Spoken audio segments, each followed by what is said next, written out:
Right, good evening, Council. We'd like to call the meeting to order for November 3rd. It's our first general meeting of our new term. Congratulations, Council. We just completed our organizational committee meeting as well, just before this. Had some pictures this afternoon, so look forward to working together with all of you. So the first order tonight would be a moment of reflections, after which we'll get into the approval of the agenda. So we'll start with a moment of reflection now.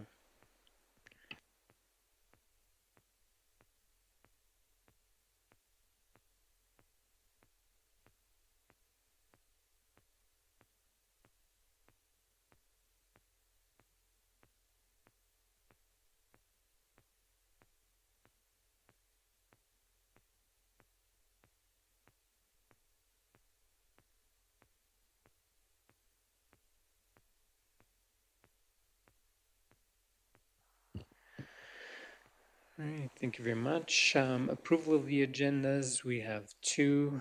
The first one is our consent agenda, which includes meeting minutes from previous council meetings, which I think we just have one from the previous term, and that should be all right. And then after that, some correspondence, some financials, and committee reports. There's a few there. I'll entertain a motion from council to approve the consent agenda. If anyone wishes to pull anything from the consent agenda and add it to the regular meeting agenda, we can do that through motion. But otherwise, if we're good, then I'd request a motion to approve the consent agenda as presented. Councillor Fox makes the motion to approve the consent agenda. If there is no further discussion or questions, I'll call it to question. All those in favor? Any opposed? Motion is carried. Moving on to our regular meeting agenda. I've been requested to add an additional in-camera item. So that'll be our fifth in-camera item. So with that, I believe I can request a motion from council to approve the regular meeting agenda with the additional in-camera item. Councillor Patel makes that motion. Call to question. All those in favor? Any opposed? Motion is carried. For the good of council, we have a little time here for anyone to mention some highlights that have happened in the town recently or coming up. So if anyone has any highlights, now would be the time to share it with the whole council. Councillor Fox. So on Saturday, we had our 6th annual Fireman's Ball. We had about 175 people in attendance, so it's starting to pick back up after we had to shut her down a couple years after COVID. We had a guest speaker named Tyler Smith, who was actually one of the Broncos bus crash survivors. He spoke a lot about mental health and how to cope with trauma and things like that, so that was pretty interesting.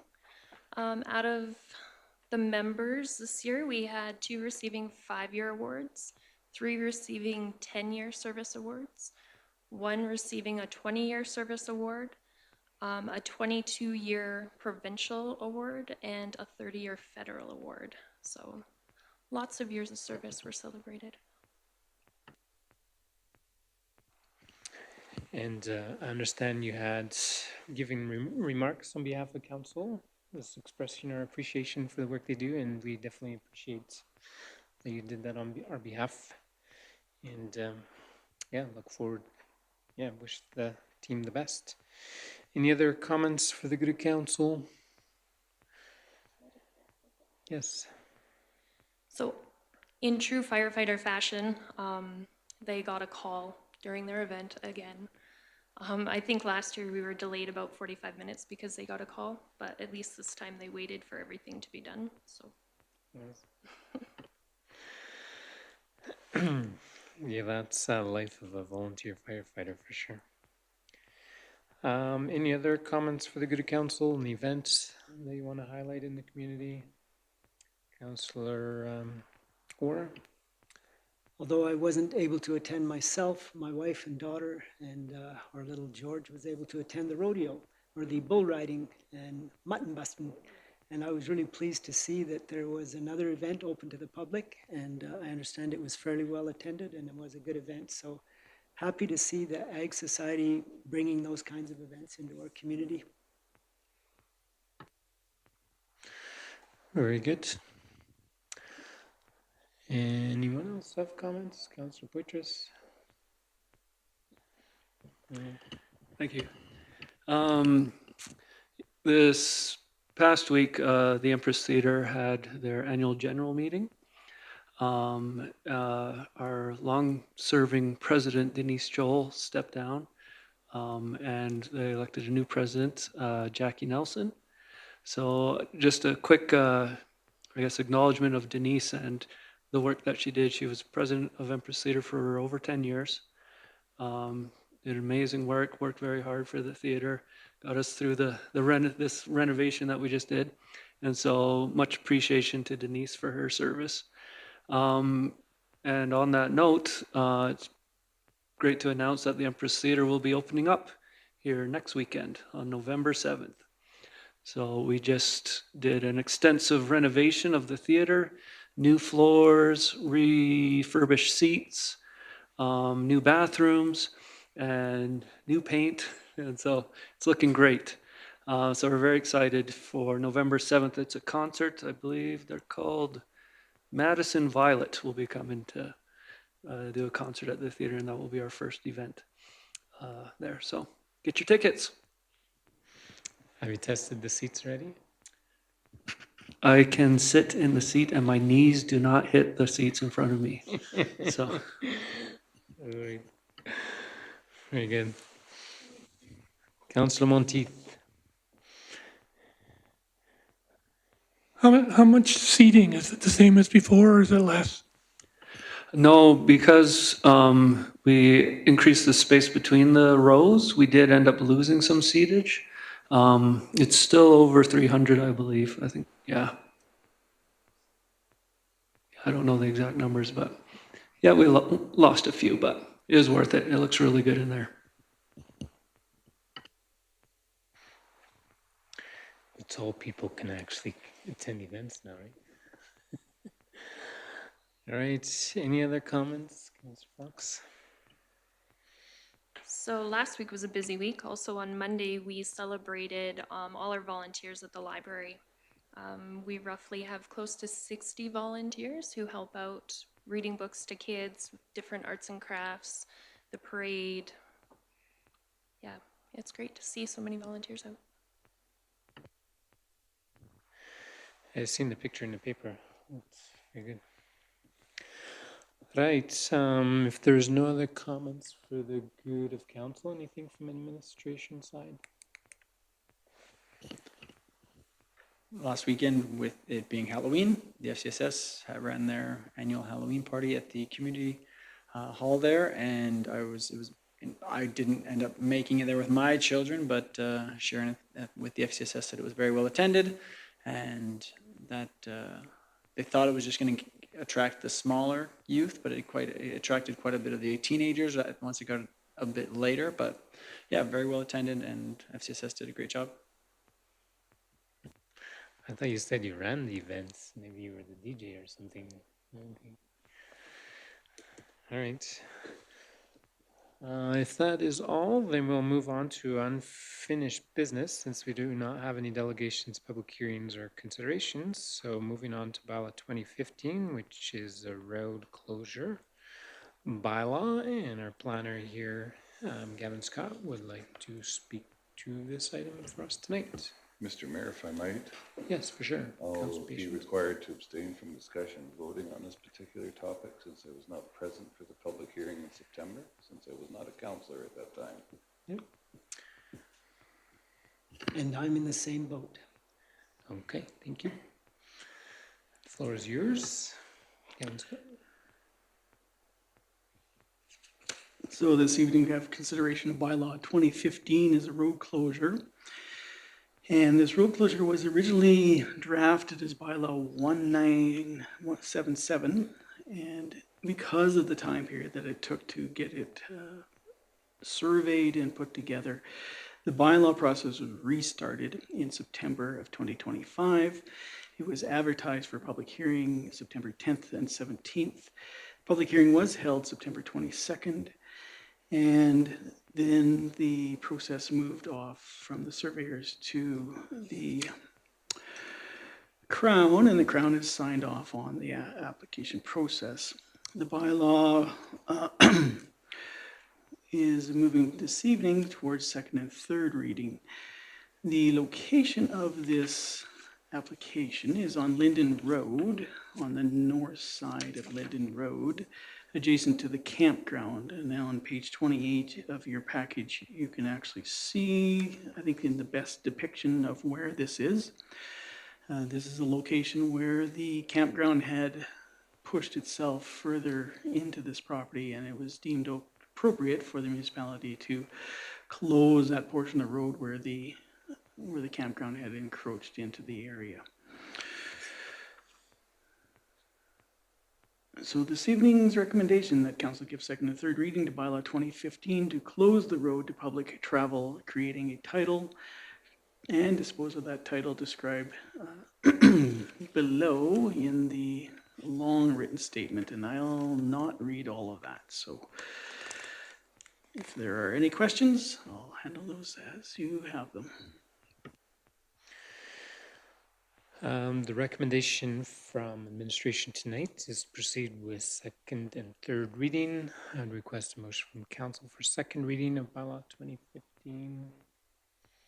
Councillor Fox makes the motion. Does council have any questions, discussion on this road closure bylaw? Seeing there is no questions, no debate, I'll call it to question. All those in favor? Any opposed? Motion is carried. Requesting a motion from council for third reading of bylaw 2015, a road closure bylaw. Councillor Poitras makes that motion. Is there any questions, discussion on this bylaw? Seeing none, I will call to question. All those in favor? Any opposed? Motion is carried. Thank you, sir. All right, we will move on to new business, and we have a respectful workplace policy that our Director of Operations and Director of Community Service would like to present to council, so I will ask them to present, and then we can make a motion after that. Thank you, Mayor and Council. So just a little bit of background on this. So we have an OH&S representative for the municipality. So we've been working with him to make sure that we're following policies and OH&S standards. One of the comments that he had as he was going through some of our documentation was about our respectful workplace policy. And so there's some details that needed to be adjusted and to be moved into place for making sure that it followed the OH&S standards. So the document, the HR 03 respectful workplace policy, was reformatted and some changes made to make sure that it fit within the standards, and now has a new name and document as the Violence and Harassment Plan Policy. So the recommendation tonight is that if there's no objections, that council accepts administrative operations updates to the HR 03 respectful workplace policy, to the HR POL 03003 Violence and Harassment Plan Policy as information. Very good. Any other? That's good. Okay. Then I will request a motion from council as per the recommendation to accept this policy as information. Is council prepared to make that motion? Councillor Patel makes the motion. Any questions regarding this respectful workplace policy update? Councillor Monteith. The items marked in yellow are the changes. Yep, that's correct. Councillor Warren. And just a follow-up question to that, those changes, the wording on that, is that following any kind of other precedent? Is that something that we've come up with ourselves? Just how did you draft those additions?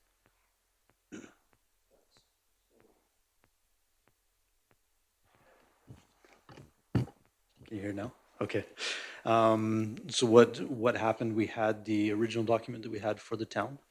So we took that and then we actually went through the OH&S manual and found out what exactly it says that is required to be in a violence and harassment document. And so you will see throughout the document now, there is references to the different sections or the different act for OH&S. So those things were essentially gone through to verify that those were in the document. And then additional things that are highlighted in yellow were things that potentially were missing or needed some more verification on. So they do very closely match the wording that is in the OH&S manual. But it is brought into, I guess, our wording for the town itself. And then I guess one of the other things was to make sure that we had a clear process if there is a violence and harassment claim, to make sure that anybody that is following this document or is reading it knows, okay, if something happens, these are the steps that I can take. These are the things that will happen and how it will be handled. And so we tried to make sure that that was very clear in there, so that there were no, I guess, questions or concerns of what would happen, how that would be confidential, and the process that it would go through. Thank you for that explanation. I would commend you for the clarity with which the document reads. Looks good. Very well. Any other thoughts, questions regarding the policy? Councillor Monteith? Just wondering if we had many issues or claims over the last 5 or 10 years, do you know?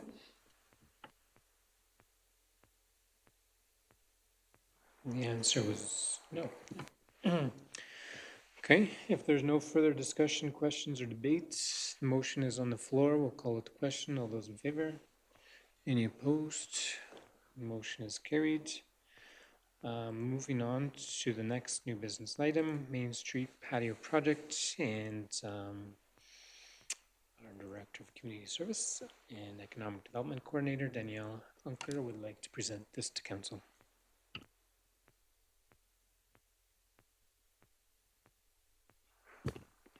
Good evening, Mayor and Council. This report provides an overview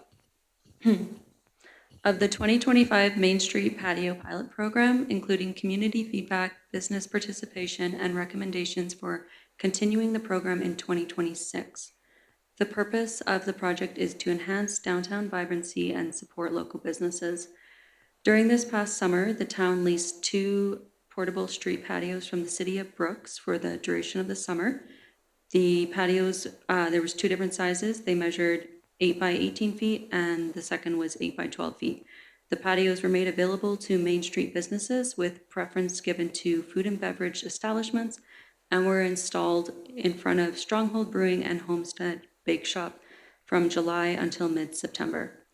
To gather community input, a public survey was conducted from September 2 till September 10. The survey was distributed via the town's website, social media, email, and in person on Main Street, and a total of 209 respondents participated.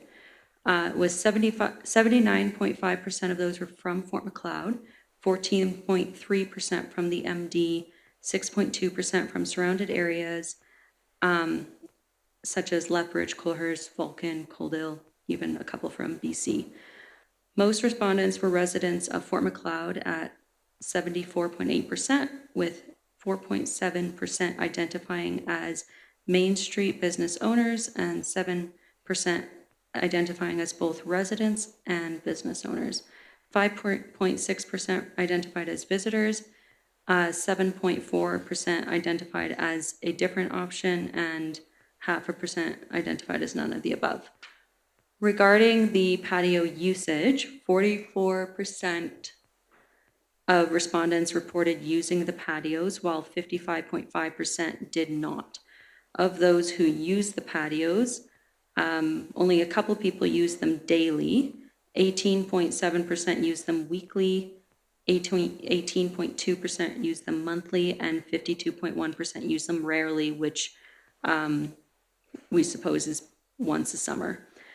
When asked whether the patios were encouraging them to spend more time on Main Street over the summer, 42.6% said yes, 48.8% said no, and 8.6% were unsure. Support for returning the patios in 2026 was high, with 72% in favor, 20% opposed, and about 7.5% undecided. Parking concerns were raised by 27% of respondents, while 73% reported no issues. The town received 120 written comments. Positive feedback highlighted the patio's contribution to enhancing Main Street's atmosphere and vibrancy, improving the community and tourism appeal, and encouraging people to stick around Main Street longer and support the local businesses. Some concerns were raised regarding limited on-street parking, particularly for seniors, families, and people with mobility challenges, as well as pedestrian safety due to the narrowed roadway. Many respondents suggested expanding or enhancing the program with additional patios, markets, live music, food trucks, and some even recommended reconfiguring parking to angled stalls. Notably, several respondents who did not personally use the patios still supported the program. Overall, the feedback was positive, demonstrating community and business support for continuing the initiative. Both participating businesses, Stronghold Brewing and Homestead Bake Shop, reported positive experiences. They noted that the patios attracted new and returning customers and increased the amount of time visitors spent on Main Street. Looking ahead, administration contacted the City of Brooks regarding leasing the patios again in 2026. Brooks indicated that availability would depend on their municipal needs and are not interested in selling the patios to us. To ensure the program continues and to provide flexibility and in design and management of the program, administration obtained quotes for constructing 2 new patios locally. The quotes came back estimating the cost to build 2 8-foot by 18-foot patios is $22,000, or approximately $11,000 per patio. We expect the lifespan of each patio somewhere around 20 to 30 years, and we'd still have to have some discussion on how much we would rent the patios for. Strategically, this initiative supports economic development, encourages community engagement and tourism, and promotes our historic downtown. It is our recommendation that council approve the allocation of $22,000 in the 2026 budget to construct 2 portable patios to continue the Main Street patio program. Thank you. Very good. Thank you for the presentation. I was wondering, could we get a little bit more clarity before we make the motion on the potential revenue from these patios? Yeah, so Danielle did reach out to the 2 businesses that did use the patios this year. They do recognize that they're a token place. They look good on Main Street. Customers like them. Did they bring in extra revenue for them? No. And so we are still actually debating what our revenue or rental price for the patios would be. They did suggest that the $750, which we had at one point discussed, would not be viable for them, that they didn't see that much of an increase in their business, but they did really enjoy, and customers really enjoyed sitting on them and using them. So there does need to be a little bit of a balance between the revenue that they're going to draw from them versus our ability to recoup, or are we comfortable to just have this as an enhancement to Main Street, making our Main Street more tourism friendly and accessible to those who want to use outdoor patios. So we're happy to have that discussion with council and see where council feels that would be best served and how we can come up with those prices for them as well. And quick on timing, is it critical that this is decided today, or do we have time to delay No, decision? I would say this can be an ongoing discussion. If council's not prepared today, if we want to do it during budget deliberations, that's fine as well. We can perhaps gather a little bit more detail on rental and perhaps what some other communities do on what their rental revenues are and bring that back. And then also we can, just further discuss it if council has some ideas or how they'd like to see that progress. Yeah, and potential sponsorship opportunities for the patios. Council Patience, did you have? Yeah, and I'm not sure if you wanted a motion before I put some comments together on this. Well, I'm or- just wondering if council wants to entertain the motion now, or if we want to delay the discussion till a later date, because we don't want to fail a motion right now, if we want to have more discussion. As council's- My suggestion was actually going to be that we postpone this decision. Yeah, I have a number of questions, including should the town be a renter in this particular Yeah, case? Whether you agree or disagree with the patios, should that be the municipality's role? yeah, How many do we allow if Yeah. more interest is shown, and where do we limit these to? Yeah. Are among those questions that I think need to be Yeah. resolved.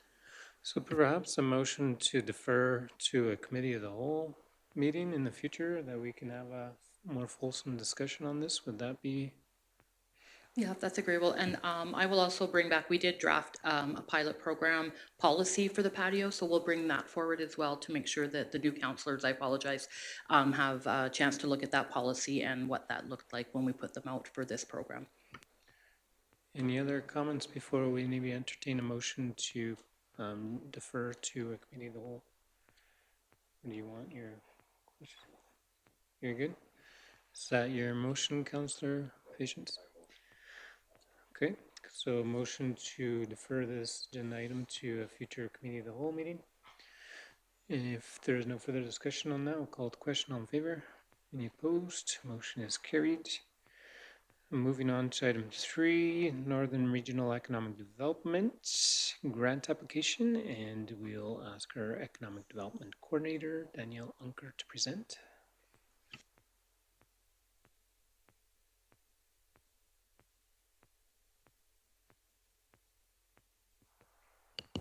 Thank you. The purpose of this submission is to seek council's approval to apply for the Northern and Regional Economic Development Grant, which is also referred to as NRED, which is offered by the Government of Alberta through the Ministry of, I think it's Jobs, Economy, Trade and Immigration. The proposed project involves the development of a Fort Macleod Airport Master Plan, which will guide the strategic growth and long-term economic sustainability of the Fort Macleod Airport. A little bit of background about our airport.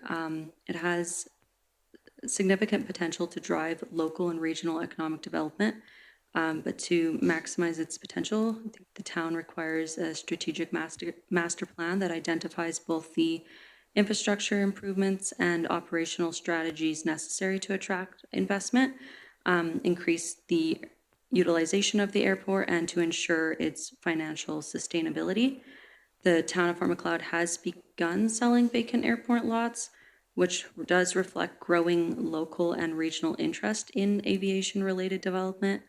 As these sales continue and new investment opportunities emerge, it has become important for us to understand how best to support, manage, and plan for the airport's growth. The NRED grant is designed to support projects that stimulate economic growth across Alberta's municipalities and communities. The grant provides funding for up to 50% of eligible project costs, requiring municipalities to contribute the remaining 50%. Leveraging this funding allows the town to undertake important strategic initiatives with shared provincial support, ensuring that municipal investments are efficient and aligned with broader regional economic goals. Developing a Fort Macleod Airport Master Plan through the NRED grant will provide a framework to guide future development and investment decisions. The plan will ensure that growth aligns with our current infrastructure capacity, safety standards, and our priorities. By establishing this foundation now, the town can support coordinated and sustainable development and position our airport as a contributor to Fort Macleod's long-term economic future. Administration proposes using the NRED grant to fund the development of a comprehensive airport master plan, which will serve as a long-term strategic roadmap for us, providing the town with actionable recommendations for our infrastructure, operations, and investment attraction. And when I say long-term strategic roadmap, I think we're looking at between 5 and 25 years. Objectives to the master plan for the airport include an economic development and investment attraction plan, which would identify opportunities to make our airport more attractive to private investors and businesses. It would highlight potential revenue-generating operations and aviation-related business opportunities. It would provide guidance on leveraging the airport as a regional economic driver. As for infrastructure planning and prioritization, it would assess the current conditions of our airport infrastructure, including our runway, taxiway, our tarmac, and the support facilities. It would identify short and long-term capital improvements that we could use to enhance our operational capacity and safety. And it would recommend infrastructure upgrades that align with community growth objectives and regional transportation strategies. In terms of operational and financial sustainability, the master plan would develop strategies to improve airport operations and maintain efficiency. It would evaluate financial models to ensure that the airport can operate sustainably and generate economic returns for the community. In terms of grant and funding readiness, the master plan would provide the necessary documentation to strengthen future grant applications, particularly for the STIP program, which is the Strategic Transportation Infrastructure Program, which is also offered by the Government of Alberta through the Ministry of Transportation and Economic Corridors. We're intending to plan for that in late 2026, and a well-prepared airport master plan would significantly increase the likelihood of receiving STIP funding for infrastructure projects, helping the town secure additional provincial investment for airport development. And just a little bit more about the STIP program, that's specifically for community airport funding, and they do grants up to $3 million with municipalities committing to 25% of that. So the airport master plan would be a very important part of that application down the road. Anyways, in terms of an actionable and practical plan, the master plan would ensure recommendations are realistic, achievable, and implementable, providing a phased approach for implementing improvements over time, aligned with municipal capacity and funding availability. We have received a few letters of support from our community for this grant, from Community Futures, the Chamber of Commerce, and then I did just receive a letter from Alberta Southwest today. So I don't have the letter from Alberta Southwest uploaded, but I do have that with me here. So the financial implications. So the estimated cost, I have received a few quotes for a master plan for our airport. We're estimating the cost to be a total of $50,000, and under this program, the Government of Alberta will cover up to 50% or of that total cost, and I am going to ask them to cover in my application up to 50%, which would mean that the town would have to contribute $25,000. So this is a cost-sharing approach, which does represent an opportunity to leverage provincial funding, and it would provide long-term economic benefits for our community. For Council's strategic plan, this submission is growing Fort Macleod by strengthening Fort Macleod's position as a regional hub for transportation and business development, attracting new investment and aviation-related businesses to the community, and ensuring municipal investments in the airport are guided by a clear, strategic, and actionable plan. And again, like I said, it would enhance the town's ability to secure additional provincial funding through programs like the STIP grant. It's our recommendation that Council approve the submission of the grant application to the NRAD program for the Fort Macleod Airport Master Plan and commit the town's 50% contribution of $25,000 should the application be successful. We expect to hear back by about March. So the application's due at the end of this month. They analyze it over the next few months, and we would hear back by March. And then that STIP application is next fall, just so you can see the timeline there. Thank you for presenting the submission to us. The recommendation has been made fairly clear. Is there a motion as per the recommendation, and then we can have some discussion and debate after? Councillor Orr makes the motion as per the recommendation. Any questions for administration regarding this submission? Councillor Monteith? Do you have any indication of how successful we would be in this application? Is this pie in the sky, or is this fairly well substantiated that we would get it? Yeah, there's no guarantees. I have been working on this application for a bit, and I do have some very strong letters of support, which I think will back it up. Again, there's no guarantees. That being said, I think that I don't know, I can't give you a percentage on what the choices are, but I did reach out to the program administrators to talk a little bit about how I can make my application successful. And they were able to give me some pretty strong feedback on what they're looking for and also which mistakes to avoid. So I'm hoping and I'm confident, but we shall see. No guarantee though, eh? There's no guarantees for these Oh, grants. come on now, you can do that. I'm sorry. Any other comments, questions, Councillor Patience?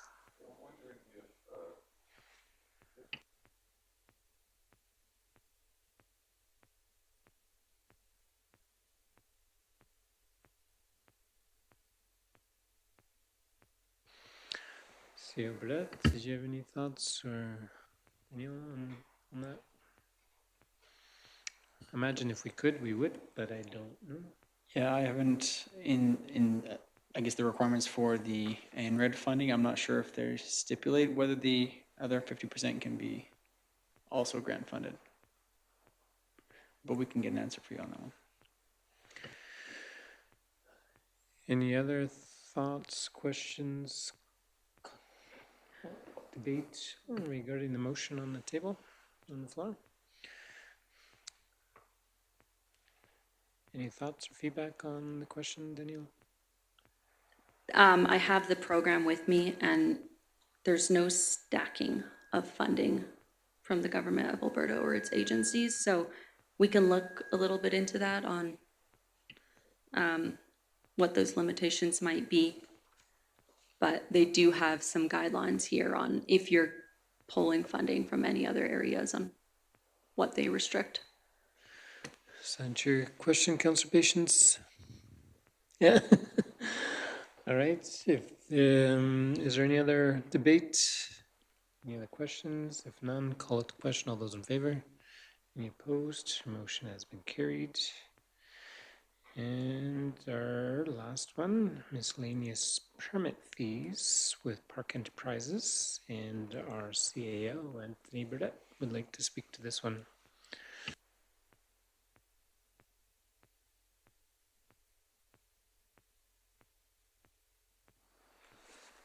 Thank you. Thank you, Mayor and Council. The mics are giving us a bit of trouble today.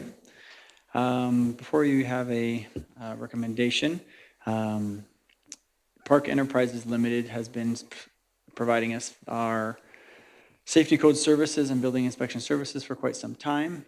They recently approached us to talk about the current concern that they're facing regarding the canceled and refused applications. And so we put together this motion to support them and continue to help them in their efforts to supply those services and run a operationally sound business.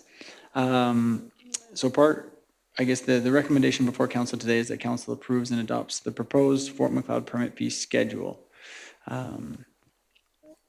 What is currently happening in Park Enterprises is, and they did specifically identify the solar industry. There are some aggressive solar companies out there that go door to door and visit with residents, and then they make an application on the residents' behalf. I'm not to say that every canceled or refused permit is from the solar industry, but this is what they shared with us.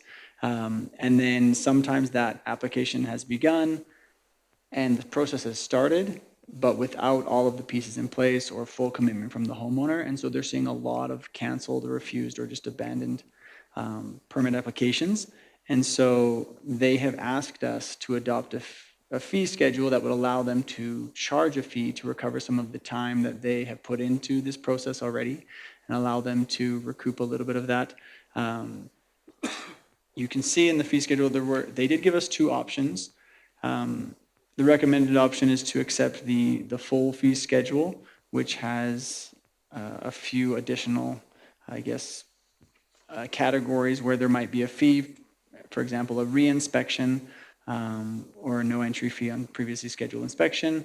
And then the second schedule that they said if we weren't at this time ready to accept the full miscellaneous fee schedule, it would be very beneficial to them if we would at least be able to accept the second fee schedule, which specifically speaks to canceled and refused permits, canceled and refused permits plan review, and canceled permits. Canceled permits, any inspection complete. So if they've already gone to done an inspection, they wouldn't have any refund, or if the permit expiry would happen, they would also have no refund. But there are options where the applicant would still receive a portion of the refund. So this is something that administration sees as important to support Park Enterprises in their ability to deliver on their safety code services and their inspections in our community to help them in their maintain their viable business practices at this time. If council has any questions or further discussion, I would gladly address those. Thank you very much. The recommendation is to adopt the proposed full fee schedule, correct? Miscellaneous permit fees. Council member interested or call for a motion from council to, as per the recommendation?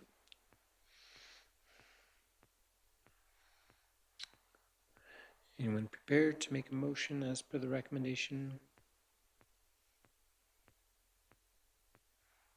Is there a spot in there where it talks about what is just for refused or permit applications that aren't followed up on? Because there's a lot of information here, and I'm just wondering, what are we really talking about?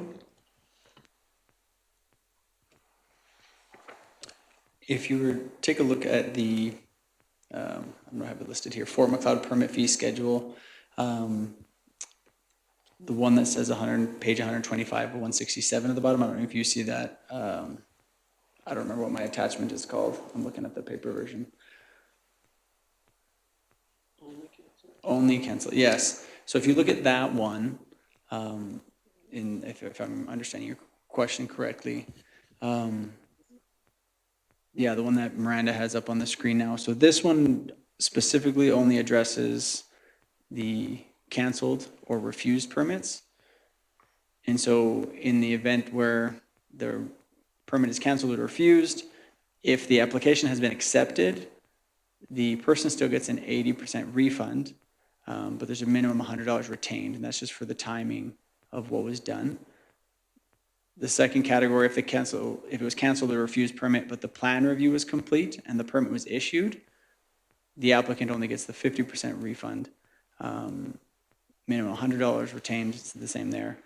And then a canceled permit with any inspection, they don't get a refund because there's been someone out in the field, wages were paid, and obviously a permit expiry, they would also not get a refund. And so this is specifically pertaining to the permits. I mean, like I said, the problem seemed to have appeared with the entry of many solar permits, but this would be for any permit. And so, is that what you were looking for specifically, Jim? Thank you. Okay, back. Is anyone prepared to make a motion on this item? This one, Councilman Teeth, as per the recommendation. Okay. Motion's on the floor to, as per the recommendation with council to approve the permit fees changes. Councilor Ward, did you have a question? So one of the questions that I had as I was reviewing these documents was trying to determine what is and what will be. And so on this recommendation, or the recommended schedule, I see a number of costs. How do those compare to what is the current cost for those fees? For example, reinspection is set at 125. Is that higher or lower than? And maybe I just need to be pointed out what the differences are in these recommendations from what currently is. Like, how much more are they asking? So I find it interesting that they put forward those two requests, those two options, and we're simply voting on the first one to accept that. Is there a reason that administration can give us as to why you're recommending their first choice, their first option, as opposed to their second option? Yep. So there's two questions in that, I guess. Yeah, for sure. So currently, with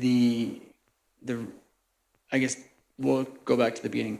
So the current permit fee schedule that is approved by the town of Fort Macleod and is attached in the That's the third document. Yep, the third document. It is the lengthy one as it gets into Yes. specifics of dollar value amounts and what the related fee would be. So those are the fees that they're allowed to charge currently. So Park Enterprise is allowed to use this structure, this listing of fees. And as you can tell, there's different categories in here: electrical permit fee schedule, homeowner, gas permit fee schedule. But if it's not listed in this, they're not allowed to charge it. And so these fees here in the list of their permit fee schedule are the additional fees that they're hoping to be able to charge. So right now they don't have a reinspection fee. So these are all new Yes. fees for these specific Yeah. instances. Yeah, and that's right. And I think that just given the complexity of the permit fee scheduling and the inspections and the safety codes industry, they're just finding that they're having to go out a lot more often, have to re-inspect, and they're trying to recover a little bit more of their labor hours for that work that needs to be done. And then your second question, and that's why in trying to support our partners at Park, is why we recommended to put forth the first permit fee schedule, as it covers a lot of the extra work outside of just the cancellations. But that is why we proposed that. So I guess the reason I ask that is I respect that they're a business and they need to run a business and they need to crunch their numbers and make those numbers work. However, we were just elected to look very closely at affordability issues for our citizens and those who are trying to make the jump, whether it's to solar installation or some other application. It needs to be as affordable as possible. And so I look at the two options that they've presented us, and again, I can't crunch all the numbers. I leave that to administration to do. But I'm just sensitive about adding additional costs for things that were previously obviously done under the existing fee structure that seem to mostly work. And they seem mostly prepared to go forward with at least the second option. And so I tend to lean towards the second option. Councilor Waitress? Yeah, just a question. These fees, are these charged to the resident, or is this something that the installation company would have to pay? Typically, the fees are paid by applicant, so it depends who applied, right? So if you're the electrical company, you pull electrical permit, you're going to be paying that fee. Typically, that just gets forwarded through on the billing structure. But yeah, it's whoever's applying. Okay. Yeah, I didn't like the idea of an installation company kind of jumping the gun. And then if the resident decides not to, then they're saddled with these extra fees for backing out. And so if that's, I don't know, if that can be made clear to residents when they're dealing with these companies that, you know, whoever the applicant is would be on the hook for these fees should they back out or get declined or something like that.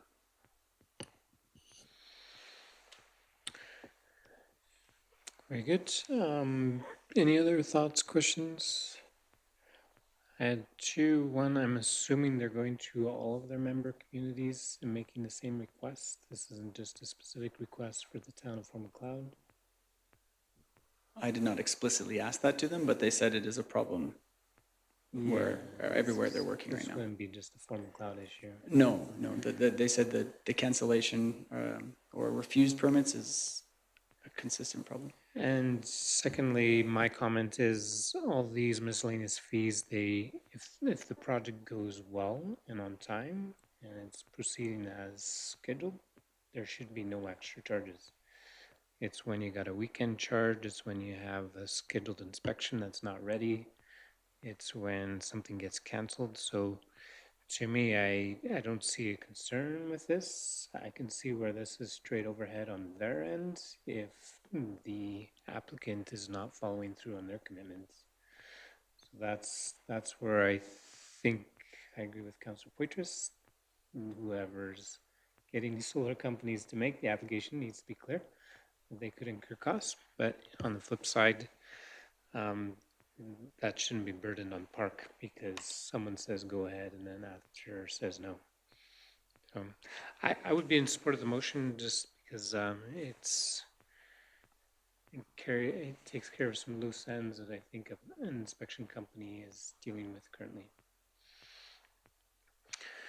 Any other thoughts or comments or debate?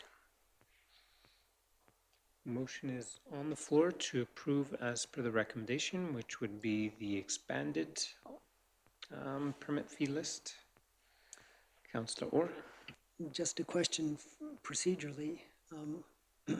Would there be opportunity, or what would the process be to consider the second alternative?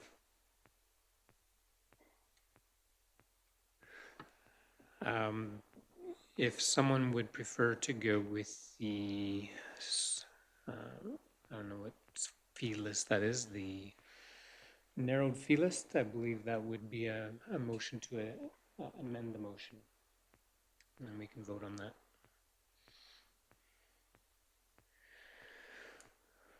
Right. I would make a motion to amend the motion to vote on the second permit fee, or the, what did you call it?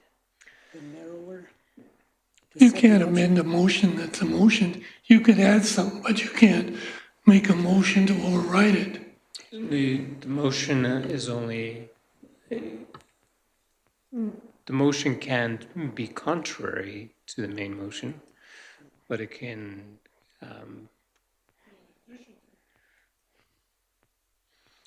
no, yeah. Because right now in the motion, in the recommendation, it's basically asking for, what do we got?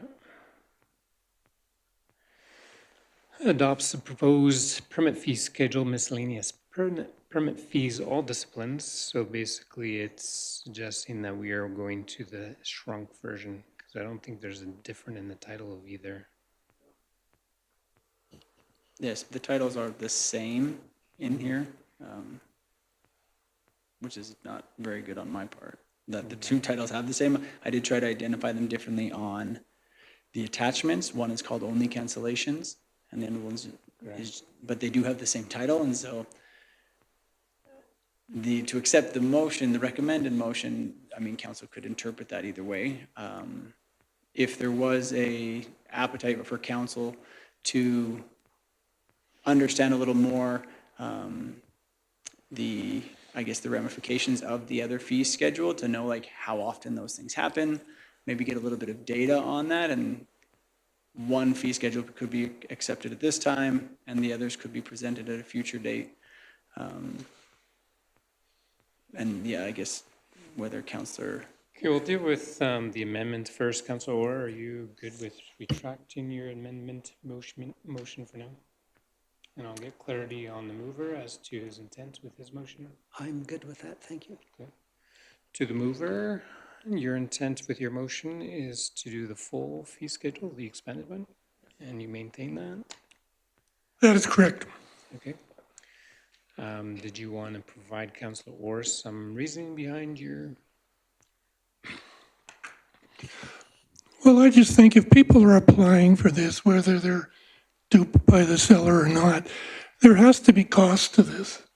Because if we don't put these costs forward, then our other costs are going to go up because they're not going to be able to provide the services because of this sort of hole in the system. So I think we just go for it, and if people have to be aware before they get into it what the ramifications are, but we can't protect everybody. So I think we need to go ahead with it. Councilor Orr, did you have a rebuttal to that?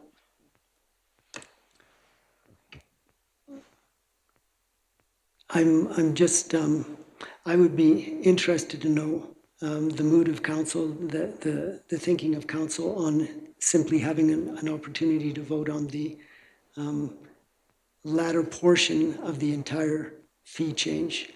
So that's what I was looking at. And yes, you know, I can foresee that a homeowner has someone come to their door and says, you know, this is what we'll do for you. We'll take care of the application.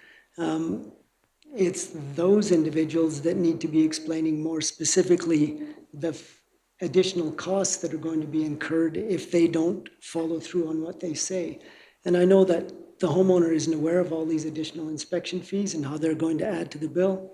And so I'm thinking that, you know, what we're trying to do here is send a message to those businesses that are interacting with the homeowner. They're the ones that need to be, in essence, not given the latitude to simply mess up on what they're providing, not knowing what the inspections are going to be and what their costs are going to be.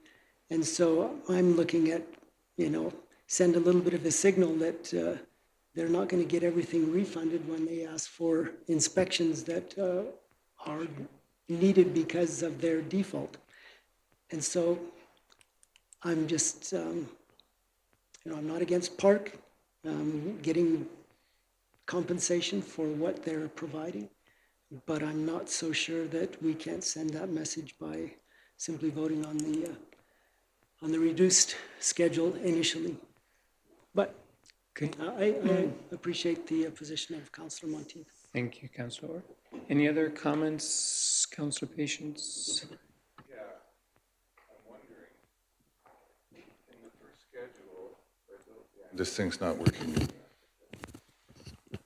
I can speak loud enough. In the first schedule, the lengthier one, am I to understand that these are all new charges as well? Or change charges? new charges. So currently, we don't have a charge for work started without a permit? Not that I'm aware of. My understanding is that if the fees aren't listed in the permit fee schedule, that they're not applicable. And that's why they came to us with these fees. With the list of these questions, I would have liked to bring Kelly Sanford in on this with her expertise, but that is my understanding. Okay. So if I might, those are standard charges throughout similar municipalities. If you start a permit, or if you start a project without a permit, there is a penalty, and typically it's at least double the original permit fee. So if we're not having that, we really do need to have something in place to curb people from beginning development without a permit. So in that case, I would have to support the first list, and I do understand Councillor Orr's concern, and I share it. But if we currently don't have a work started before permit penalty fee, we really do need to have one. Very good. Any other thoughts, comments? What's the typical definition of work starting before a permit? Is that, because I know there's a bit of a gray area sometimes on that. Typically, that's determined by your development officer, but it would be something like digging a foundation for a house without a building permit or a development permit. Yeah, and there's the two. Yeah, I think sometimes that's the challenge because There's two. yeah, Yes, there's two. there's a bit of a what is it, settling period or something too, Yeah. or no, that's on the development permit. But either way, I would request some clarification on the definition of that because I think that one's the only one that could probably get us into some contention. Because if you have a $50,000 work permit, but I can't imagine anyone with a project that size that would go ahead without the permit. Yeah, it does. Okay, motion is on the floor. Any other discussion or debates? Motion has been made clear that it would be for the expanded list, not the shorter list. Does anyone have any other feedback for Councillor Orr on their position, whether they go with the shrunk list or the larger list? Councillor Putras?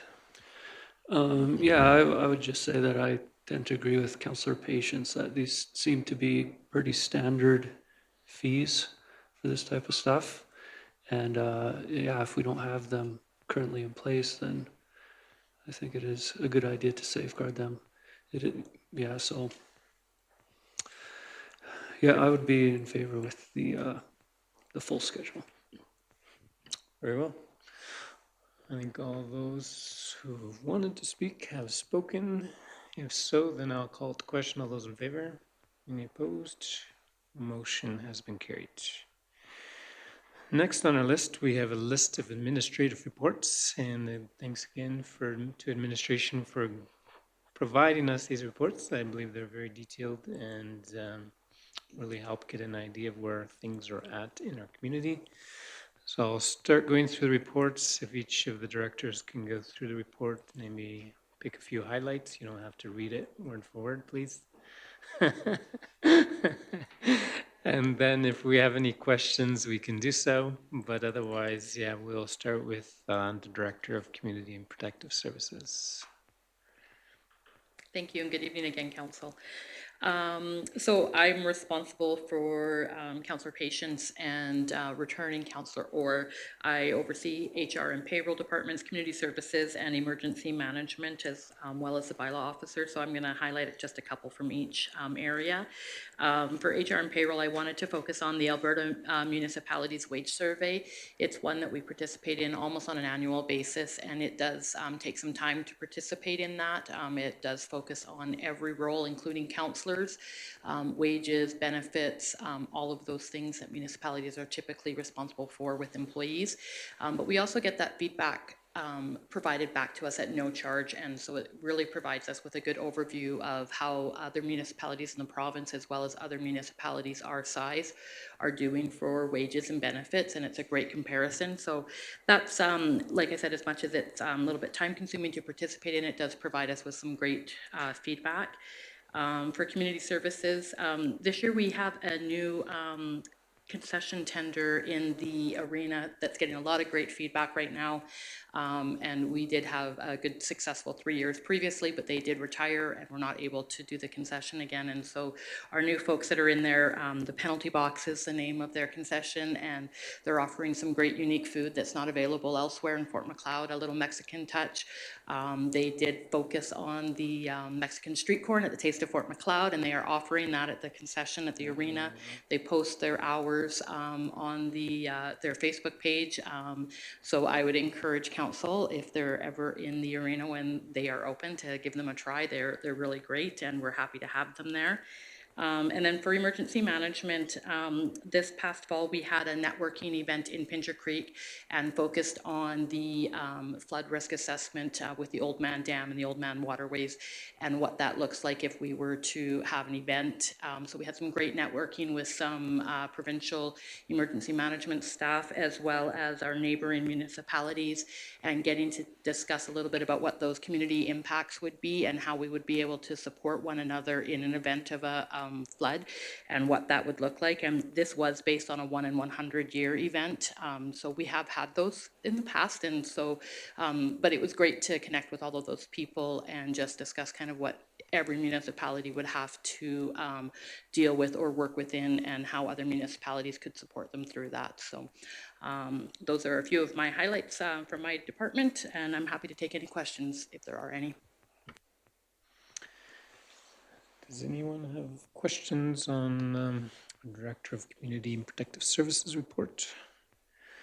Just quick on the Mexican tourism group. Was that the one we attended at the theater? So that was back in, it didn't feel like, it felt like longer ago than July, but I guess it was only July. Okay. I was just curious if there was another one. Okay. All right. Any other comments, questions? Okay. Thank you, Lisa.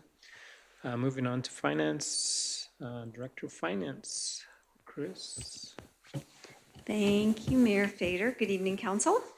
For Councillor Patience and Councillor Orr, I am the Director of Finance here at the Town of Fort Macleod.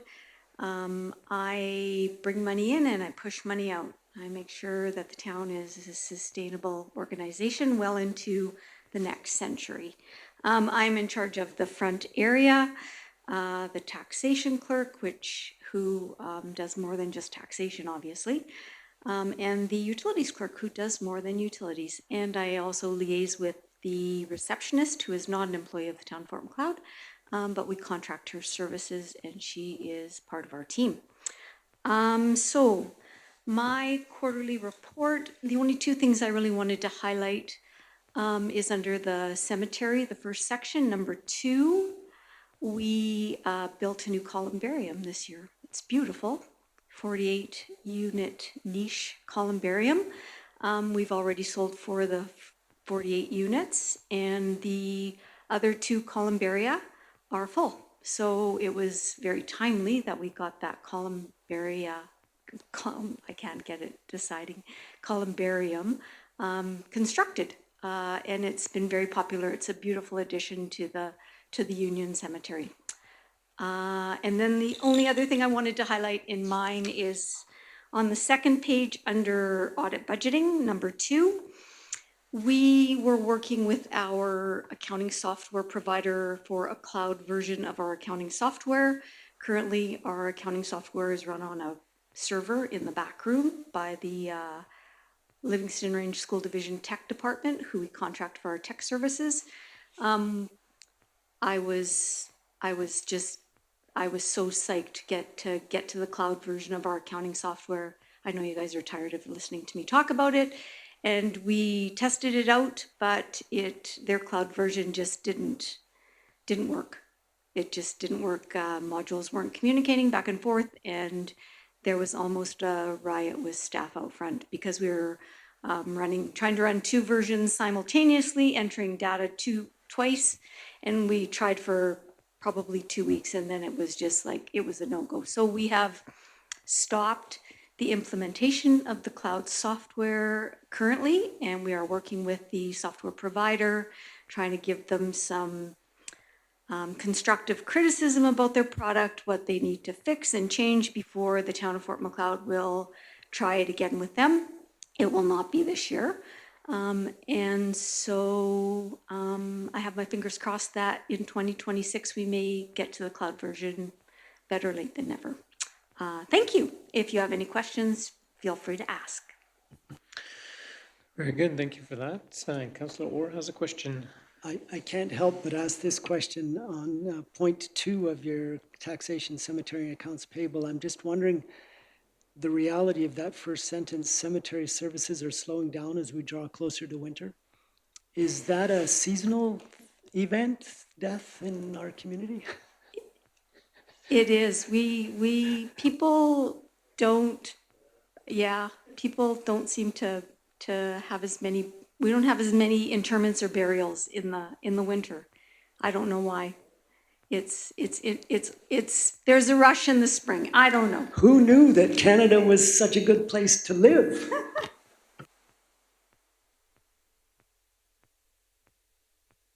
Any other thoughts or questions on the finance report? All right. Moving on to operations, and Brendan Orr. Thank you. And your comments on being brief were not lost on me. So my document is the 11-page one, I believe. So I'll just go through and highlight some of the things that that myself as the Director of Operations goes over. So the first thing is safety. We are ramping up our safety program. And like I talked about with the violence harassment, that's one of the activities. And as we're working with the OH&S officer, that we're updating our program there. Also oversee projects, so there is a listing of projects that we've gone through and just some updates on kind of where those are. And so if there's any questions about that, I can talk to individual ones in more specifics. I also oversee public works.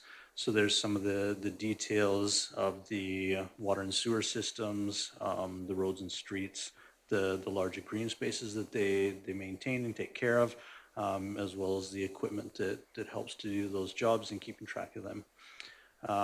With plants, we're talking about the water treatment plant and the wastewater treatment plant.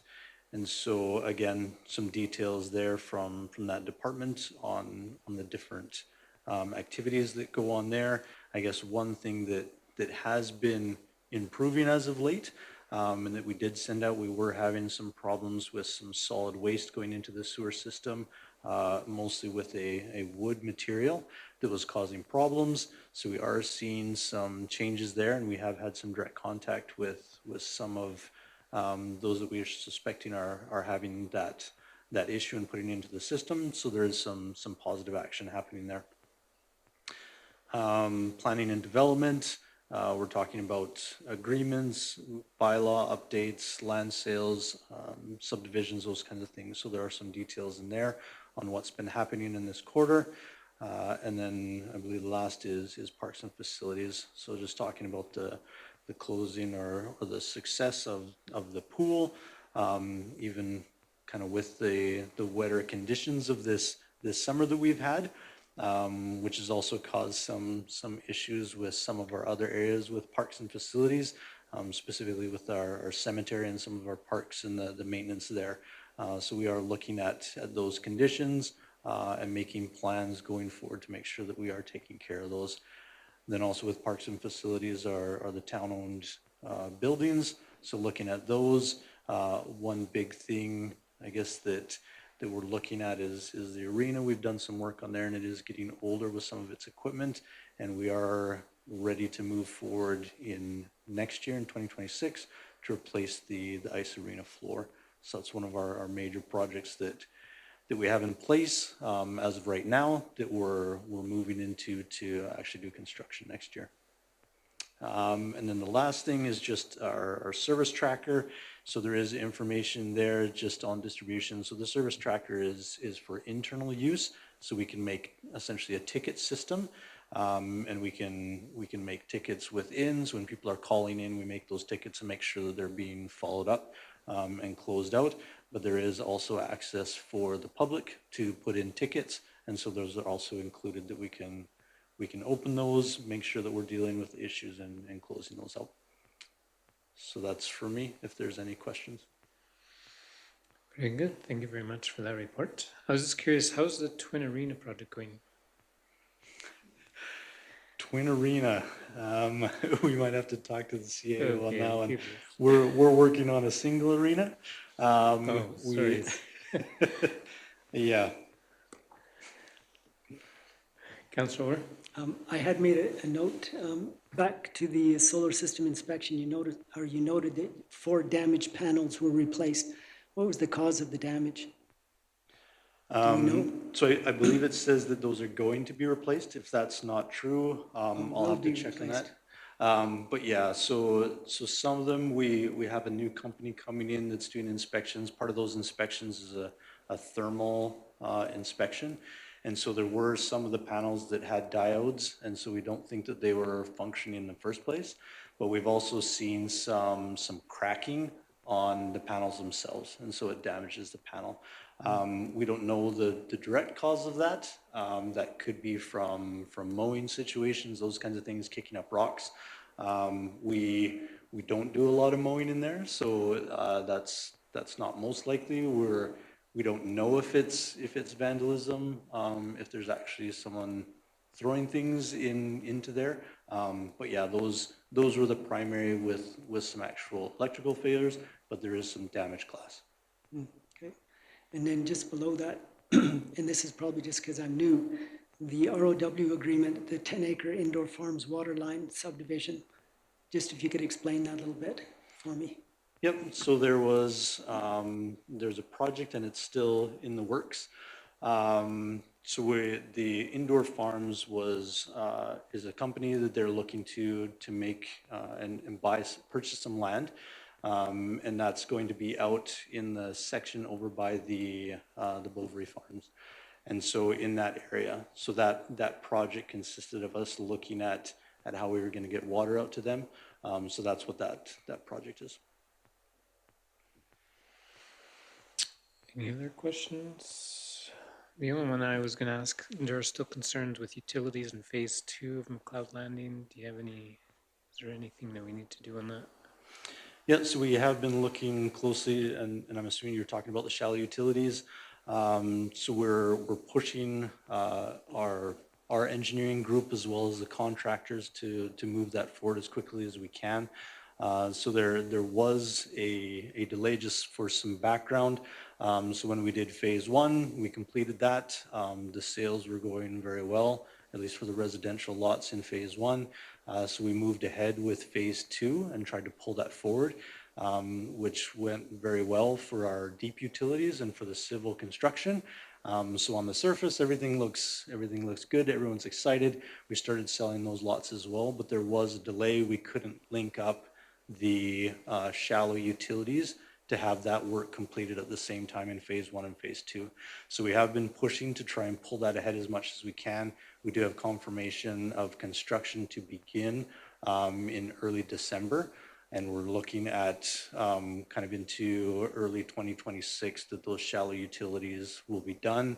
And we're also, from other things that I've found out as far as the actual energization of those utilities, we're also pushing to make sure that those steps are taking place as well, so that we can ramp that up as quickly as we can once construction is done.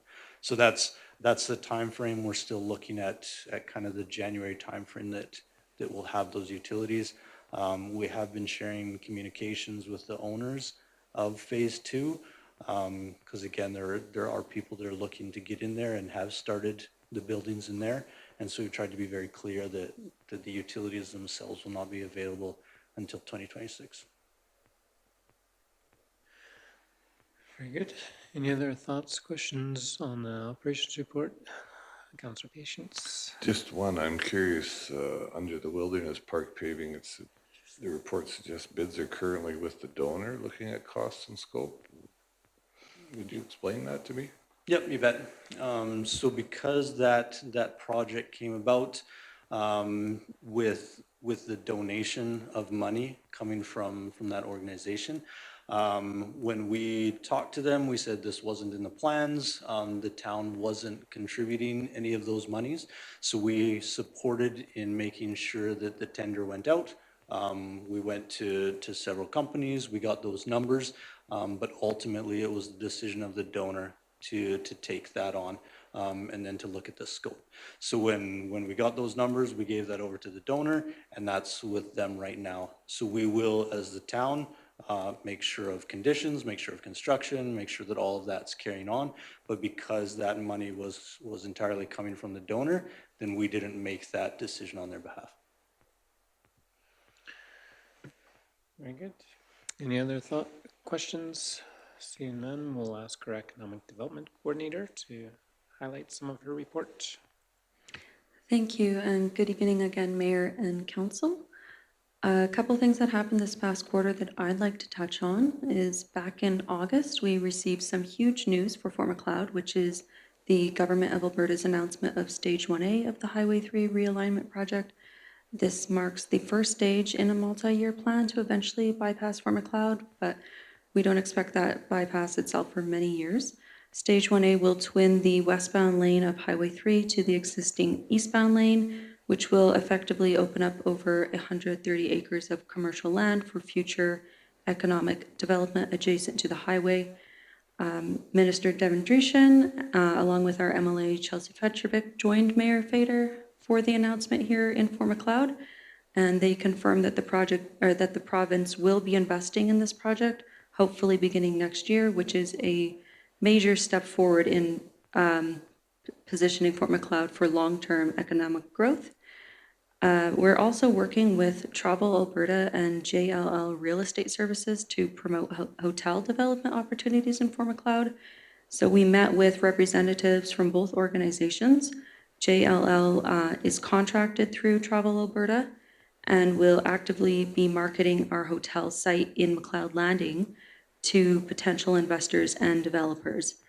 In addition, Travel Alberta and Destination Canada have included Fort Macleod as a corridor partner in the Sustainable Journeys from Prairies to Pacific initiative. It's a mouthful, which is part of their broader tourism corridor strategy program. This corridor strategy program leverages Highway 3 as a must-drive route connecting Southern Alberta and British Columbia.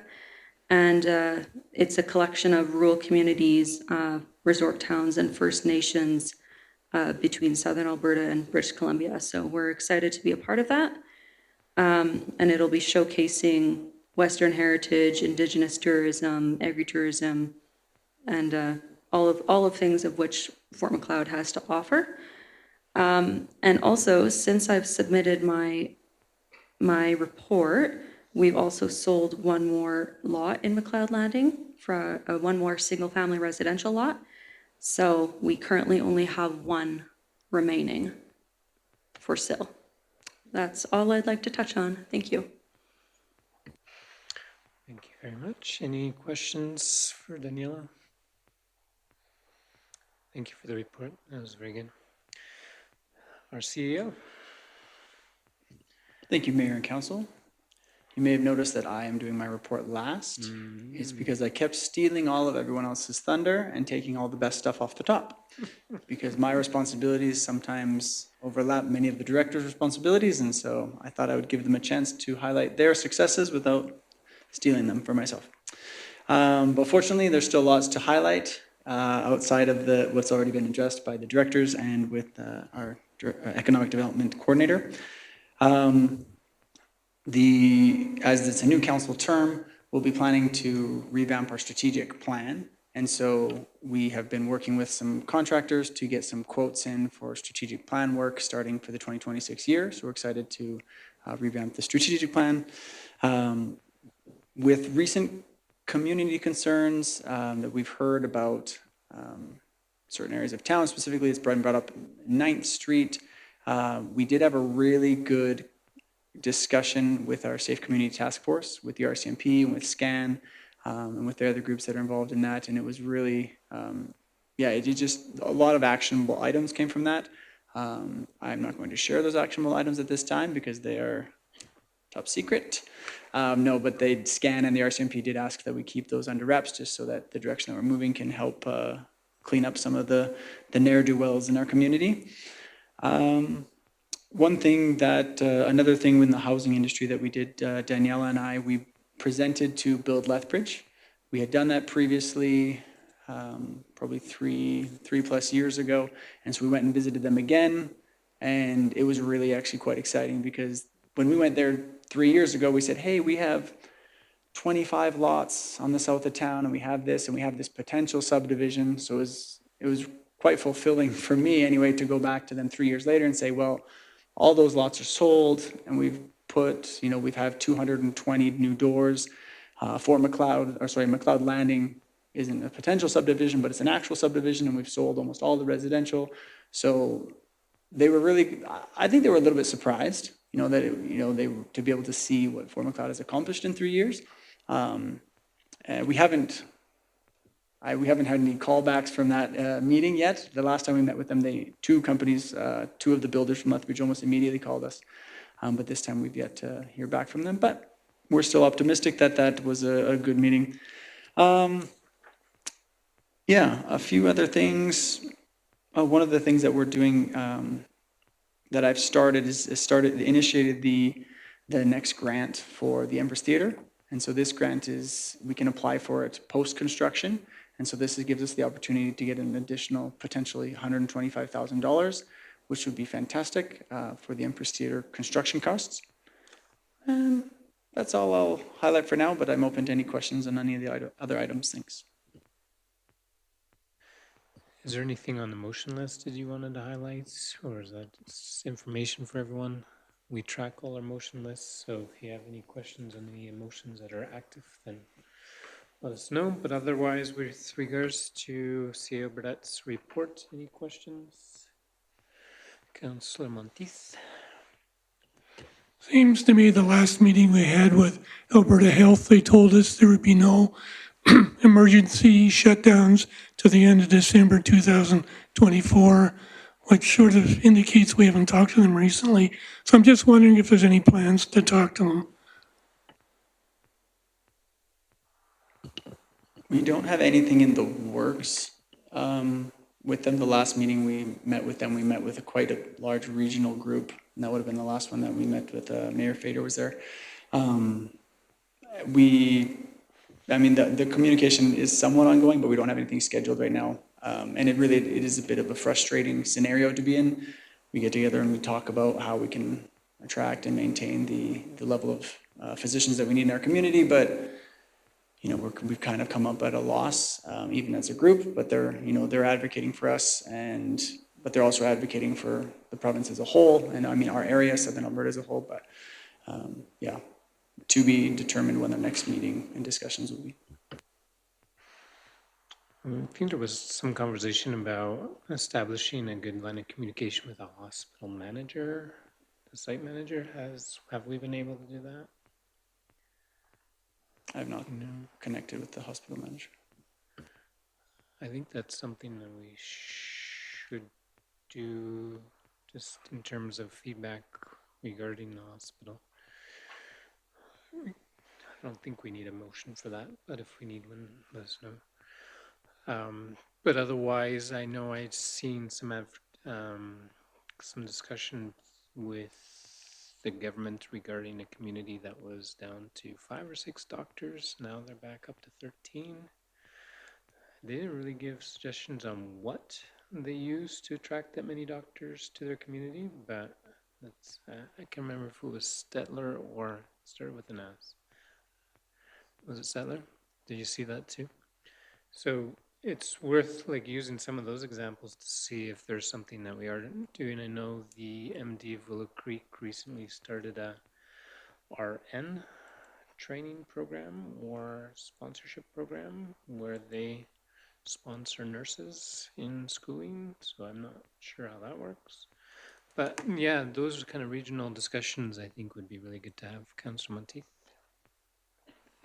I know the MD is pushing us and using Clarisome as an example of owning the building, but I'm wondering if somebody has information of what doctors are looking at.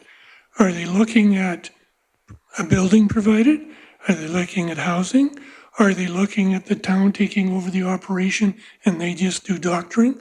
I'd really be interested in knowing, and then we could maybe focus on that as opposed to, what we think might be happening. If I may, I know in a lot of our discussions with candidates, it boils down to the family and if it's a fit for the family.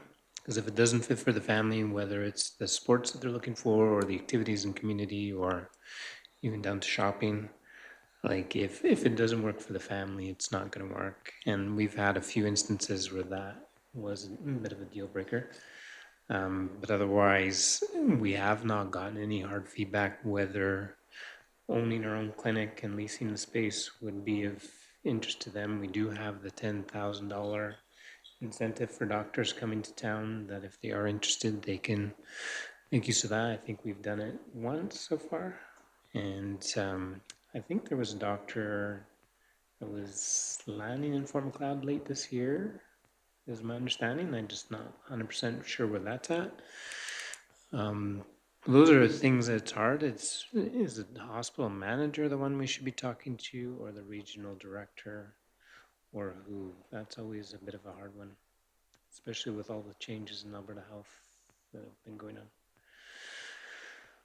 Yeah, good discussion, but you definitely need to keep that one on the discussion board. I had a question on the signalization of Highway 3 and 18.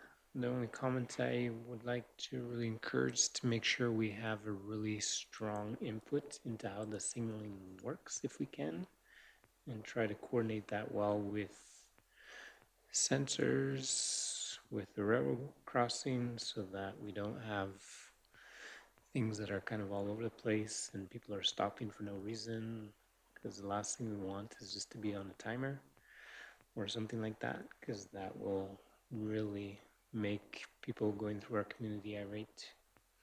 So I'm just wanting to make sure we have a really good signalization, because otherwise the light will become a problem.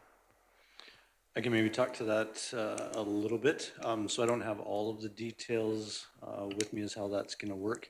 But I guess as far as the railroad crossing, according to the rules, it is far enough back that we don't need to synchronize the railroad crossing and the signalization. So that's where that starts. I know they have talked about the signals. They've talked about the pedestrian buttons to make sure that there's not just, because we won't have the constant people going across there, that there isn't always given enough time for everybody. So you will need to push the button, so that'll help with the flow of people as well. So I can look at what the details are. I did talk to our engineer that knows the details, and he knows them very well. Almost that I get lost almost immediately. So, but I can talk to him on what that looks like. With some of the signals, we did talk to the ambulances and the fire department about if that was going to be something we wanted them to have their own signal where they could actually interact with the signal. We don't have that equipped in our equipment right now, and so there wasn't a need to do that.